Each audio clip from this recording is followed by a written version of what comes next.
Tout commence dans la ville de Ramat Gan en Israël, où une campagne particulière est organisée en faveur de Menaché Dayan, un malade atteint d'une leucémie. Pour survivre, il a besoin de toute urgence d'une greffe de moelle épinière. Le message est envoyé à travers tout le pays pour trouver un donateur compatible. Parmi les milliers de personnes examinées dans ce but, seul Eliezer, un habitant de Bnei Brak, possède les caractéristiques nécessaires pour sauver Menaché de sa terrible leucémie. Eliezer est donc convoqué à l'hôpital où on lui explique la procédure, les éventuelles difficultés liées à l'opération, tout en le rassurant sur ses craintes. Après avoir rencontré le malade et discuté un peu avec lui, Eliezer a 2 jours de réflexion pour donner sa réponse finale. Et là, il commence à réaliser l'importance de la situation. Imaginez-vous, une vie humaine dépend de votre décision. Finalement, il choisit de venir en aide à son frère juif, mais avant tout, il va voir son père et lui raconte toute l'histoire. Après l'avoir écouté, son père lui demande « Comment s'appelle le malade ?» Eliezer répond « Menaché Dayan ». Et voilà qu'en entendant ce nom, le père d'Eliezer prend tout à coup un regard sévère et entre dans une colère terrible. Il devient tout rouge, il se met à hurler de toutes ses forces. « Hors de question, jamais je ne permettrai une chose pareille. Tu n'aideras pas cet homme, tu m'entends? Jamais. » Surpris par la réaction de son père, Eliezer ne sait plus où se mettre. Il ne l'avait jamais vu dans un tel état de rage. Il répond timidement « Mais papa, il va mourir. Si je l'aide pas, il va mourir. Sans compter que c'est une grande mitzvah. » Mais son père le coupe tout de suite. « Non, non et non, il n'a qu'à mourir. Je ne veux plus jamais en entendre parler. » Eliezer se sentait déchiré. Il n'arrivait pas à comprendre l'attitude disproportionnée de son père, lui qui avait toujours été si calme. Quelques heures plus tard, le père retrouve son sang-froid et raconte son histoire à son fils. « Écoute, je te dois des explications. Pendant la Shoah, l'usine où on travaillait moi et les autres était devenue notre maison. On était debout depuis l'aube et on n'arrêtait pas avant d'être à bout de force. Tout ça pour recevoir un minuscule morceau de pain sec et un bol de soupe imbuvable. Mais c'était la seule possibilité de survivre. Celui qui refusait de travailler était immédiatement expédié dans les camps d'extermination. » Eliezer écoute avec attention le récit de son papa qu'il entend pour la première fois. Son père était un homme réservé et mis à part la perte de toute sa famille durant la Shoah, il ne savait rien du passé de son père. Le père continue et il dit « À l'époque, ton grand frère était avec moi. C'était un petit garçon, ce qui constituait une grave transgression des règles de la Gestapo. Un enfant juif dans une usine de l'armée allemande, c'était du jamais vu. De leur côté, les nazis étaient certains d'avoir éliminé tous les gamins du ghetto. Ton frère était caché dans le plafond de l'usine pendant la journée et le soir, il partait nous chercher à manger. Sa petite taille lui permettait de se faufiler partout. J'étais très fier de cet enfant qui entretenait notre groupe, mais au fond de moi-même, je tremblais de peur.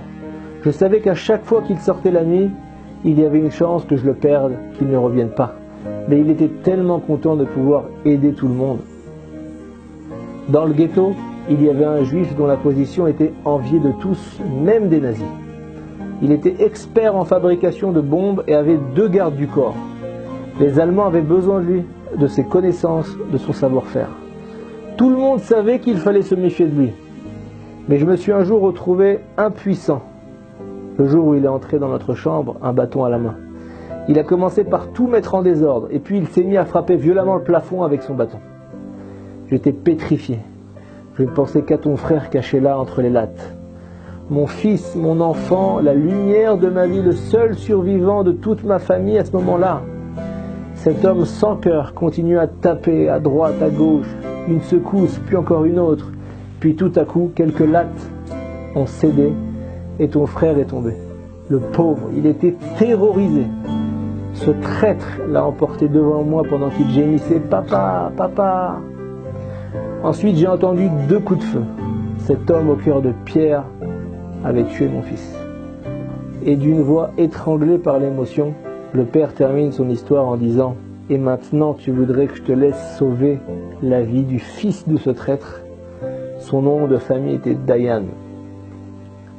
Maintenant, Eliezer comprend tout. Son père était certain que Menaché Dayan était le fils de l'homme qui avait assassiné son enfant.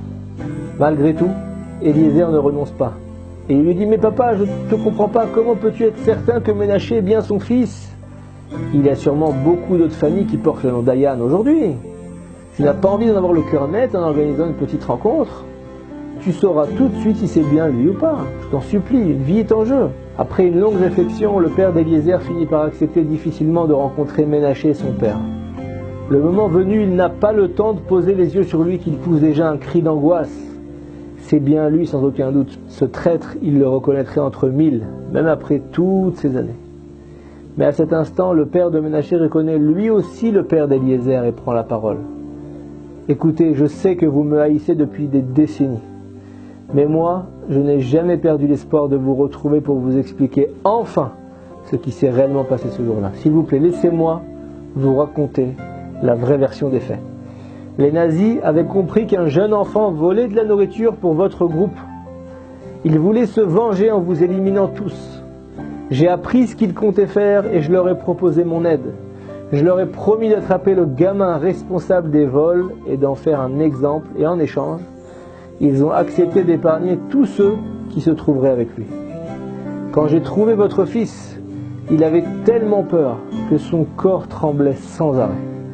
À ce moment-là, mon cœur s'est rempli de pitié pour ce pauvre garçon, et je n'ai pas pu tenir la promesse que j'avais faite aux nazis. Seulement, 2 gardes du corps m'entouraient, comme vous le savez, et surveillaient chacune de mes actions. Je n'avais plus le choix.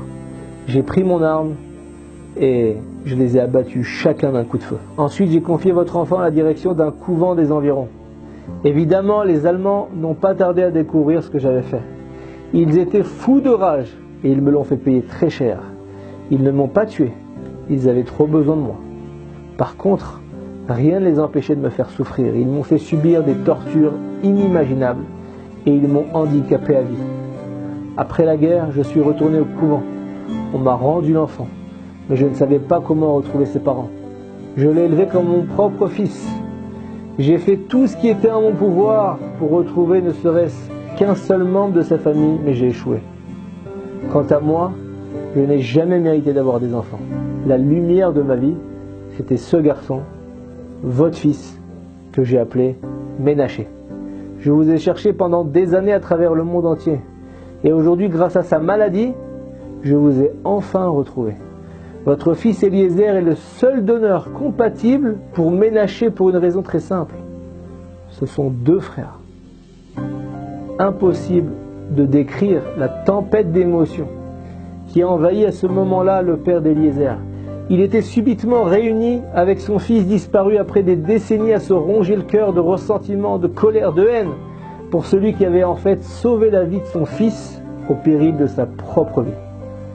Ça donne des frissons. Shabbat Shalom.